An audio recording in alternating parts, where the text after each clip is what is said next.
વડાપ્રધાન નરેન્દ્ર મોદીએ સ્વદેશી અપનાવોના જે આહવાન કર્યું હતું તેને અનુસરીને સુરત મ્યુનિસિપલ કોર્પોરેશન દ્વારા સ્વદેશી મેળાનું આયોજન કરવામાં આવ્યું હતું। આ મેળાનું ઉદ્ઘાટન સમારોહમાં પશ્ચિમ વિધાનસભાના ધારાસભ્ય પૂર્ણેશ મોદી, સુરતના મેયર, ડેપ્યુટી મેયર, એસએમસીના વરિષ્ઠ અધિકારીઓ તથા પદાધિકારીઓ અને કોર્પોરેટરોએ ઉપસ્થિત રહી આ પહેલને સમર્થન આપ્યું છે।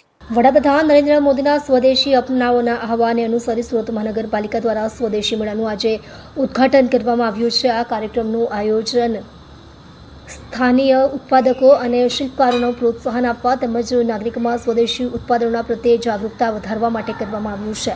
મેળામાં સ્થાનીય રીતે નિર્મિત વિવિધ પ્રકારના ઉત્પાદનોની પ્રદર્શની અને ખરીદવાની સુવિધા ઉપલબ્ધ કરવામાં આવી છે। કાર્યક્રમને સંબોધિત કરતા પૂર્ણેશ મોદીએ કહ્યું કે વડાપ્રધાન શ્રી નરેન્દ્ર મોદીનો સ્વદેશીનો મંત્ર આત્મનિર્ભર ભારતની દિશામાં એક મહત્વપૂર્ણ પગલું છે। આ મેળો દેશના ઉદ્યોગો, કારીગરોને બળ પૂરું પાડશે।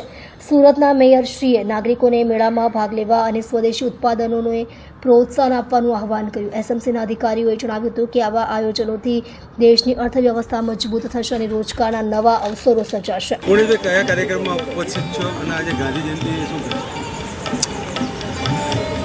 પૂજ્ય મહાત્મા ગાંધીજીની જયંતિ આજે 2 ઓક્ટોબર, વિજયાદશમીનું પર્વ।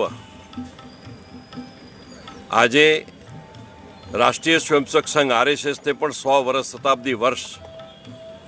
વિજયાદશમી 1925ના દિવસે સ્થાપના ડૉક્ટર હેડગેવારજીએ કરી હતી। આજે એને પણ 100 વર્ષ થાય છે। આજનો પવિત્ર અને શુભ દિને એક સ્વદેશી મેળાનું આયોજન મહાનગરપાલિકાએ કર્યું છે અડાજણની અંદર, પ્રાઇમ માર્કેટની આજુબાજુના વિસ્તારમાં।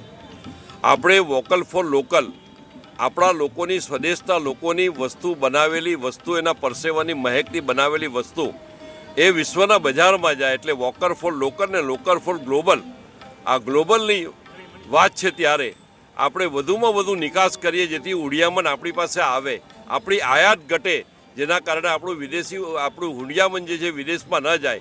આ પ્રકારે સ્વાવલંબી બનાવવાની વાત, આત્મનિર્ભર બનાવવાની વાત જે આદરણીય પ્રધાનમંત્રી નરેન્દ્રભાઈ મોદી સાહેબે કરી છે એને ચરિતાર્થ કરવા માટે સ્વદેશી મેળો એ ખૂબ અગત્યની વાત છે।